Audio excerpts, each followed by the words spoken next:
یہ محمد الرسول اللہ کی نوید ہے، وہ صادق المصدوق، وہ سچے ہیں، ان کی صداقت پر خود اللہ گواہ ہے، لہذا وہ دور آ کر رہے گا، اس میں کسی بھی بندے مومن کے لیے کسی شک و شبے کی کوئی گنجائش۔ اگلی حدیث اگلی سنیے، اب جب یہ دور آئے گا تو عالمی ہوگا، جیو ورلڈ آرڈر نہیں ہوگا، جسٹ ورلڈ آرڈر ہوگا۔ یہ نیو ورلڈ آرڈر NWO، حقیقت میں جیو ورلڈ آرڈر ہے JWO، لیکن اسی کو بدلنا ہے جسٹ ورلڈ آرڈر آف اسلام، اور وہ گلوبل ہوگا۔ دو حدیثوں کا تذکرہ کر دوں۔ حضرت ثوبان حضور کے ایک آزاد شدہ غلام تھے، وہ روایت کرتے ہیں، مسلم شریف کی روایت ہے، یہ صحیحین میں فرماتے ہیں کہ حضور نے ارشاد فرمایا، ان اللہ زوالی الارض فرأیت مشارقها ومغاربها وان امتی سیبلغ ملکها ما زوی لی منها، رواہ مسلم رحمہ اللہ۔ حضور فرماتے ہیں اللہ تعالیٰ نے میرے لیے پوری زمین کو لپیٹ دیا، یہاں تک کہ میں نے اس کے سارے مشرق دیکھ لیے، سارے مغرب دیکھ لیے، اور سن لو مجھ سے، ٹیک اٹ فرام می، میری امت کی حکومت ان تمام علاقوں پر قائم ہو کر رہے گی جو مجھے زمین کو لپیٹ کر اور سکیڑ کر دکھا دیے گئے۔ گلوبل ہوگی کہ نہیں؟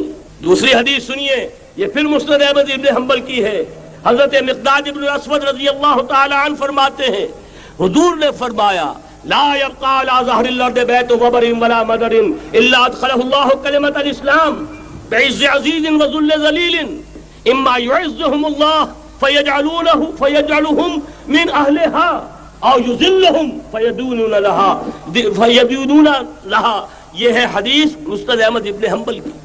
اور حضرت مقداد فرماتے پھر میں نے کہا اچھا تب تو ہو جائے گی وہی بات، وَيَكُونَ الدِّينُ كُلُّهُ لِلَّهِ، دین کل کا کل اللہ کے لیے ہو جائے گا۔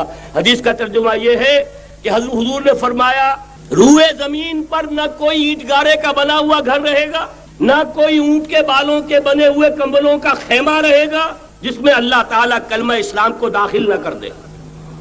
لیکن یہ داخلہ دو طریقے سے ہوگا، بعز عزیز وذل ذلیل، یا صاحب عزت کے اعزاز کے ساتھ، یا کسی مغلوب کی مغلوبیت کے ساتھ، یعنی یا تو اللہ تعالیٰ ان کا اعزاز فرمائے گا اور وہ کلمہ اسلام کے خود قائل ہو جائیں گے۔ جب گھر والا خیمے والا اسلام لے آئے گا تو اسلام اس کے گھر میں داخل ہوگا، اس کو بھی عزت نصیب ہوگی۔ وَلِلَّهِ الْعِزَّةُ وَلِرَسُولِهِ وَلِلْمُؤْمِنِينَ، عزت و حق اللہ کا، اس کے رسول کا اور اہل ایمان کا۔ اور اگر وہ اسلام قبول نہیں کرے گا تو یوت الجزیۃ عن ید وہم صاغرون، چھوٹے ہو کر رہنا پڑے گا، جزیہ دینا ہوگا، اسلام کی بالادستی قبول کرنی ہوگی۔ بتائیے اس کے بعد بھی کوئی شک ہے؟ یہ ہے آسمانی نقشہ۔ یہ اللہ فرما رہے ہیں واللہ متم نورہ ویابی اللہ الا یتم نورہ لیظہرہ علی الدین کلہ ولو کرہ المشرکون، یہ اللہ کا فیصلہ ہے۔ ادھر یریدون لیطفئوا ہے، یہ زمینی نقشہ ہے۔ اب شکل کیا ہے؟ اب میں آپ سے عرض کر دوں کہ ان دونوں کے مابین جو خلا نظر آ رہا ہے، کوئی شخص یقین کے ساتھ نہیں کہہ سکتا کہ اب حالات کا کیا رخ ہوگا، اس لیے کہ ظاہر بات ہے قرآن مجید میں مستقبل کے بارے میں خود حضور سے کہلوایا گیا، وَإِنْ أَدْرِي أَقَرِيبٌ أَمْ بَعِيدٌ مَا تُوعَدُونَ۔ لوگوں مجھے معلوم نہیں ہے کہ جس بات کی تمہیں خبر دی جا رہی ہے وہ قریب آ چکا ہے یا دور ہے۔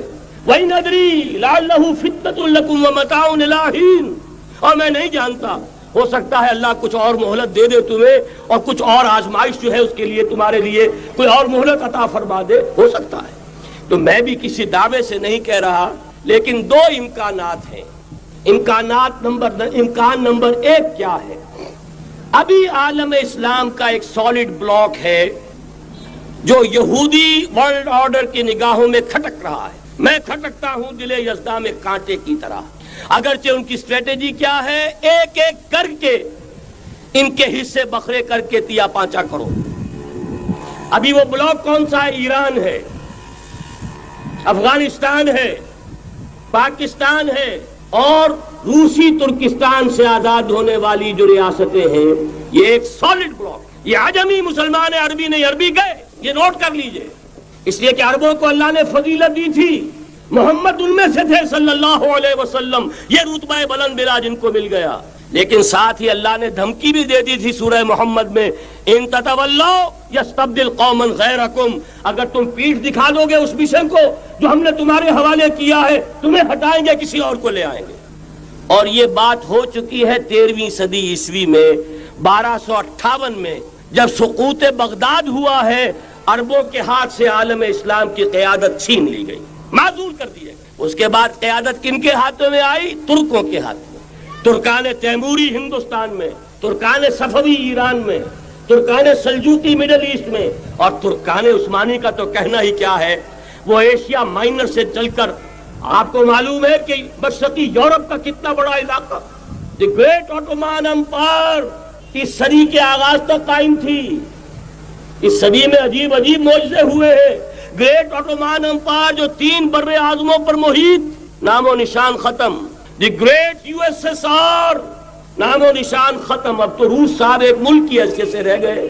یہ اس صدی میں دو اور وقت نہیں ہے میں اور آپ کو کیا بتاؤں، اس صدی میں تو بڑے بڑے عجیب عجوبے ہوئے ہیں، بڑی بڑی 2 عظیم جنگیں ہو چکی ہیں، تیسری جو ہے سر پر کھڑی ہے، دور نہیں ہے، جس کو حدیث میں کہا گیا ہے الملحمۃ العظمی، تاریخ انسانی کی عظیم ترین جنگ، اور وہی صلیبی جنگ جس کا آغاز بوسنیا سے ہو چکا ہے۔ بہرحال اس وقت جو میں کہہ رہا تھا، ورنہ میرے پاس تو یعنی یہ کہ درد دل کہنے کے لیے وقت نہیں ہے، مجھے اپنی بات کو محدود کرنا پڑ رہا ہے، لیکن میں اب آ رہا ہوں اصل موضوع کی طرف کہ ایک امکان تو یہ ہے کہ اس بلاک میں اسلام کا احیاء ہو، اور اس کے لیے کچھ نویدیں بھی موجود ہیں احادیث نبویہ میں۔ وہ تو آپ نے سنا ہوگا اقبال کا شعر، میرے عرب کو آئی ٹھنڈی ہوا جہاں سے، میرا وطن وہی ہے، میرا وطن وہی ہے۔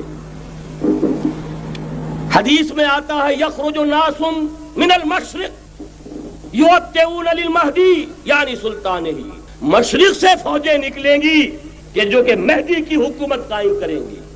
یہ مہدی اہل تشیع کے مہدی اور ہیں، ہمارے مہدی اور ہیں۔ اہل تشیع کے عقیدے کے مطابق ان کے 12ویں امام جو روپوش ہو گئے تھے وہ امام مہدی ہے، وہ ظاہر ہو جائیں گے، ابھی امام غائب ہے، پھر وہ ظاہر ہو جائیں گے۔ ہمارے نزدیک یہ مہدی پیدا ہوں گے یا ہو چکے ہوں، اور یہ ہوں گے حضرت فاطمہ کی نسل ہی سے رضی اللہ تعالی عنہا، لیکن عالم عرب کے اندر پھر ایک طاقت بن کر ابھریں گے، باطل کی قوتوں کے خلاف جہاد کریں گے، لیکن ان کو مدد آئے گی 2 طرف سے، ایک زمینی مدد آئے گی مشرق سے، ایک آسمانی مدد آئے گی، عیسیٰ ابن مریم کا نزول، حضرت مسیح علیہ الصلوۃ والسلام جو زندہ آسمان پر اٹھائے گئے تھے نازل ہوں گے، اور در حقیقت ان 2 مددوں کے نتیجے میں پھر یہود کا قلع قمع ہوگا، اور یہی گریٹر اسرائیل ان کا گریٹر گریو یارڈ بن کر رہے گا، عظیم تر قبرستان بن کر رہے گا۔ اس کی بڑی واضح حدیثیں موجود ہیں، اس کی بڑی تفصیلی خبریں موجود ہیں، یہ احادیث کی کتب کے اندر، بدقسمتی سے ہماری اس کی طرف توجہ نہیں۔ ایک تو یہ ہو سکتا ہے، اسی طریقے سے ایک اور حدیث ہے یخرج من خراسان رایات سود، اور یہ مسلم شریف کی روایت ہے، نوٹ کیجئے گا، نہیں ترمذی شریف کی روایت ہے، یخرج من خراسان رایات سود لا يردها شيء حتى تنصب بإيلیا، اور خراسان حضور کے زمانے میں آج کے افغانستان کا نام، یہ افغانستان میں جو جہاد ہوا ہے، غلطیاں ہوئی ہیں اور غلطیوں کا خمیازہ بھگت رہے ہیں۔ یہ تو اللہ تعالیٰ کی سنت ہے جس میں اللہ نے صحابہ کو بھی ایگزمپٹ نہیں کیا، غلطی کی سزا دی ہے۔ 35 صحابہ کی غلطی غزوہ احد میں ہوئی، جہاں سے حکم تھا کہ مت ہٹنا، 50 میں سے 35 ہٹ گئے، نتیجہ کیا نکلا؟ فتح شکست میں بدل گئی، 70 صحابہ شہید ہو۔ اللہ تعالیٰ نے فرمایا وَلَقَدْ صَدَقَكُمُ اللَّهُ وَعْدَهُ إِذْ تَحُسُّونَهُم بِإِذْنِهِ حَتَّىٰ إِذَا فَشِلْتُمْ وَتَنَازَعْتُمْ فِي الْأَمْرِ وَعَصَيْتُم مِّن بَعْدِ مَا أَرَاكُم مَّا تُحِبُّونَ۔ مسلمانوں ہم سے گلہ نہیں کر سکتے، ہم نے اپنا وعدہ سچا کر دکھا دیا تھا جبکہ تم انہیں گاجر مولی کی طرح کاٹ رہے تھے، لیکن جب تم ڈھیلے پڑ گئے، تم نے ڈسپلن کو توڑا، تم نے اختلاف کیا تو سزا دیا۔ تو اگر صحابہ کرام رضوان اللہ تعالی علیہم اجمعین خیر الناس بعد الانبیاء، پوری نوع انسانی کے اندر انبیاء کے بعد بلند ترین انسان، اگر ان کی بھی غلطی کا خمیازہ جو ہے اللہ نے چکھایا، کیوں چکھایا؟ ضروری تھا، آئندہ کے لیے سبق ہو جائے۔ یہ وَلِيُمَحِّصَ مَا فِي قُلُوبِكُمْ، تاکہ تمہارے دلوں کے اندر اگر کہیں کوئی کھوٹ ہے اور پاک کر دیں ہم. اس لیے بہرحال غلطیاں ہوئی ہیں افغانستان میں. ایک امام کے ساتھ بیعت نہیں تھی، بلکہ بدقسمتی اور بڑھ کر یہ ہے بیعت کر کے توڑ دی. عبد الرسول سیاف صاحب کے ہاتھ پر ہمارے پاکستان کے 7 گروپ جو تھے، انہوں نے عین حرم میں بیٹھ کر بیعت کی اور پاکستان آ کر بیعت توڑ دی. سزا اس کی مل رہی ہے. آپس کی خانہ جنگی یوں ہی نہیں ہو رہی، کوئی سبب ہے. لہذا یہ سزا تو ملے گی، لیکن جتنا خون یہاں پر خلوص کے ساتھ دیا گیا ہے اس کی مقدار بھی کم نہیں ہے. یہاں سے خیر برآمد ہوگا. اور دوسری بات اپنے بارے میں نوٹ کر لیجئے، یہ پاکستان، بچا کھچا Pakistan, what remains of Pakistan, یہ اصل میں ہے کیا؟ مولانا بہت خوبصورت انداز میں فرما رہے تھے، یہ 313 نہیں تھے، اسلام تھا. اسی طرح نوٹ کیجئے، پاکستان نہیں ہے، 4 صدیوں کی تجدیدی مساعی کا حاصل ہے. آپ نے کبھی نوٹ کیا ختم نبوت کے بعد اب سب سے اونچا منصب کس کا ہے؟ مجددین. سنن ابی داؤد کی روایت، ان اللہ یبعث فی هذه الامہ علی راس کل 100 عام من یجدد لها دینها. اور نوٹ کیجئے کوئی بات ہے، 1000 برس تک سارے مجدد عالم عرب میں پیدا ہوئے. جیسے ہی دوسرا 1000 سال شروع ہوا، الف ثانی کا مجدد اعظم شیخ احمد سرہندی کہاں تھا؟ صنم خانہ ہند میں. حاضر ہوا میں شیخ مجدد کی لحد پر، وہ خاک کے ہے زیر فلک مطلع انوار.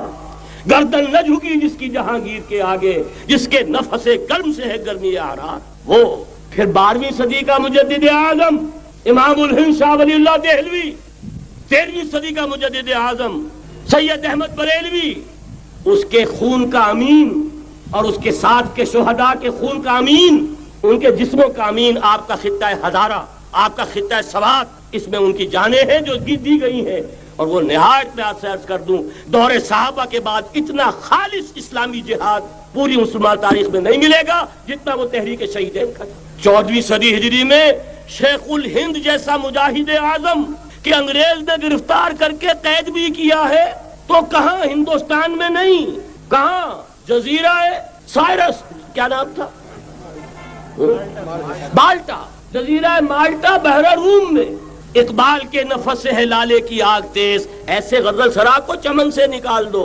کہیں ہندوستان کی کسی جیل میں ہوا تو شاید اس کے نفس کی گرمی ہی سے کوئی حرارت پیدا ہو جائے. اور اسی صدی میں 14ویں صدی ہجری میں اقبال جیسا مفکر، اسی 14ویں صدی ہجری میں مودودی جیسا مصنف، اسی 14ویں صدی ہجری میں مولانا الیاس جیسا مبلغ رحمہم اللہ، عظیم شخصیتیں. آج پورے عالم اسلام میں آپ کو تبلیغی دوست ملیں گے. یہ کہاں سے شروع ہوئی تحریک؟ دہلی کی ایک چھوٹی سی مسجد سے. وہ مسجد بنگلے والی اب تو بڑی عالیشان ہو گئی ہے، جب وہاں شروع ہوا تھا کام بڑی چھوٹی سی مسجد. یہ سارے کام یہاں کیوں ہوئے؟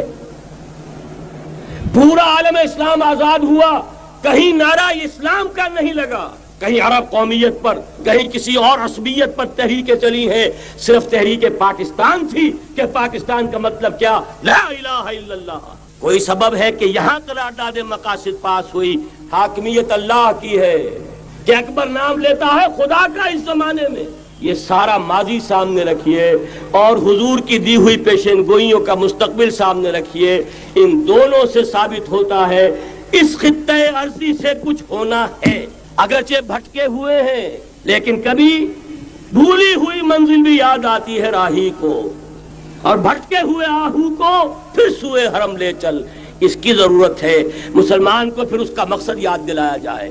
پاکستان اس لیے نہیں بنایا گیا تھا کہ ہمارے ہاں ٹاٹے اور برلے نہیں تھے تو ہمارے پاس اس کے بھی باپ وجود میں آ جائیں، اس لیے تو نہیں بنایا گیا تھا.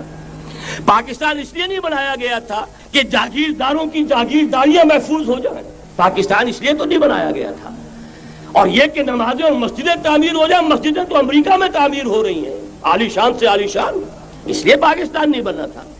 آج بھی مسلمان، میں معذرت سے عرض کر رہا ہوں مولانا سے، آج بھی بھارتی مسلمان کی ایوریج نمازی ہونے کے اعتبار سے پاکستانی مسلمان سے کہیں بہتر ہے. آج بھی برقع نظر آ جائے گا تو ہندوستان میں نظر آ جائے گا. میں نے اپنی آنکھوں سے دیکھا چند سال پہلے جب مکہ مسجد حیدرآباد دکن میں 3 دن مسلسل میری تقریریں ہوئی ہیں، 10,000 مرد اور 5,000 خواتین، اور ان میں سے کوئی بغیر برقعے کے نہیں تھی۔ ایک سیلاب نظر آ رہا تھا برقعوں کا کہ جب جلسہ ختم ہوا ہے رات کے 12 بجے 3 دن تک متواتر۔ یہاں کہاں نظر آئے گا برقع آپ کو؟ یہاں تو جس کے پاس 2 پیسے ہو گئے اس نے سب سے پہلے برقع اتار کے پھینک دیا۔ معلوم اچھی طرح سمجھ لیجئے، یہ چیزیں تو وہاں زیادہ ہیں یہاں کی نسبت۔ اصل ضرورت تھی کہ یہاں اس نظام کو قائم کیا جائے، وہ نظام عدل اجتماعی، وہ جس میں حریت ہو، جس میں عام آدمی بھی خلیفہ وقت کو ٹوک سکے۔ یہ کرتا کیسے بن گیا؟ ایک خاتون بھی کھڑی ہو کر دامن پکڑ لے، عمر تمہیں کیا حق ہے کہ ہمارے مہر کے اوپر پابندی لگا رہے ہو، جبکہ اللہ نے نہیں لگائی۔ اللہ قرآن میں قنطارہ کا لفظ استعمال کر رہا ہے۔ ڈھیروں سونا دے دے کوئی شخص اپنی بیوی کو مہر کے اندر، طلاق دیتے وقت اس میں سے کچھ نہیں لے سکتا، آپ کون ہوتے ہمارے حق کے اوپر پابندی لگانے والے؟ اور عمر نے کہا آج ایک بڑھیا نے وہ اب عمر کو دین سکھایا، آرڈیننس واپس۔ حضرت سعد بن ابی وقاص رضی اللہ تعالی عنہ جو فاتح ایران تھے، وہ گورنر ایسے ہی نہیں بن گئے تھے ریوڑیاں بٹی ہو اور گورنری مل گئی ہو، وہ تو خود فاتح تھے ایران کے، اس لیے گورنر تھے۔ صرف ایک پرچہ پہنچا ہے بارگاہ خلافت میں، حضرت عمر فاروق کے پاس انفارمیشن آئی سعد نے اپنے گھر کے باہر ڈیوڑی بنا لی ہے اور ایک دربان کھڑا کر دیا ہے، حضرت بلال کو بھیجا ہے رقعہ دے کر، اور یہ حکم تھا کہ بلال پہلے تو جاتے ہی ڈیوڑی میں آگ لگا دینا، پھر یہ رقعہ دینا میرا۔ اور رقعے میں لکھا ہوا تھا اے سعد، لوگوں کو ان کی ماں نے آزاد جانا تھا، تم نے انہیں اپنا غلام کب سے بنا لیا ہے؟ یہ دربان کھڑے کر دیے اپنے آگے۔ وہ حریت، وہ مساوات کہ جا رہا ہو خلیفہ وقت اور چارج لینے جا رہا ہے بیت المقدس کا، کوئی ذاتی علاج کے لیے نہیں جا رہا، سیر و سیاحت کے لیے نہیں جا رہا، چارج لینے کے لیے بالکل سرکاری وزٹ ہے، آفیشل وزٹ ہے، اسٹیٹ وزٹ ہے۔ اور حال کیا ہے؟ 700 میل کا فاصلہ طے کرنا اور ایک اونٹنی، کوئی انٹوریج نہیں، کوئی خدم و حشم نہیں، کوئی جمبو جٹ بھرے ہوئے نہیں، کچھ نہیں، ایک اونٹنی ایک خادم۔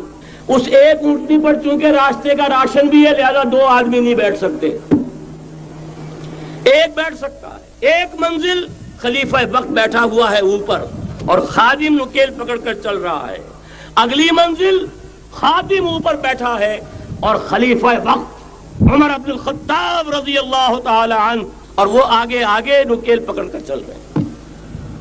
یہ نظام چاہیے آج نوع انسانی کو۔ اس کے انتظار میں، اس کی تلاش میں نوع انسانی نے کتنے تجربے کر لیے، کیسی چھلانگیں لگائیں، ملوکیت ختم کی، آسمان سے گرا کھجور میں اٹکا، جمہوریت آئی نام نہاد، لیکن وہ سرمایہ دارانہ نظام بن کر آگے سے بڑھ کر لعنت بن گئی۔ پہلے جاگیردار مسلط تھا، اب سرمایہ دار اور کارخانے دار مسلط ہو گیا۔ اس سے نکلنے کے لیے زور لگایا، کمیونزم کی طرف گئے، چھلانگ لگائی، اب ایک پارٹی ڈکٹیٹر بن کر بیٹھ گئی۔ انسان رست از یک بنتا افتاد در بندے دیگر، ایک چیز سے غلامی سے نجات پاتا ہے، دوسری میں پھنس جاتا ہے۔ اور کیوں؟ کہ وہ نظام عدل اجتماعی جو محمد عربی کو دے کر بھیجا گیا تھا، اس کے کسٹوڈین سوئے ہوئے ہیں، اس کے کسٹوڈین کو اندازہ ہی نہیں۔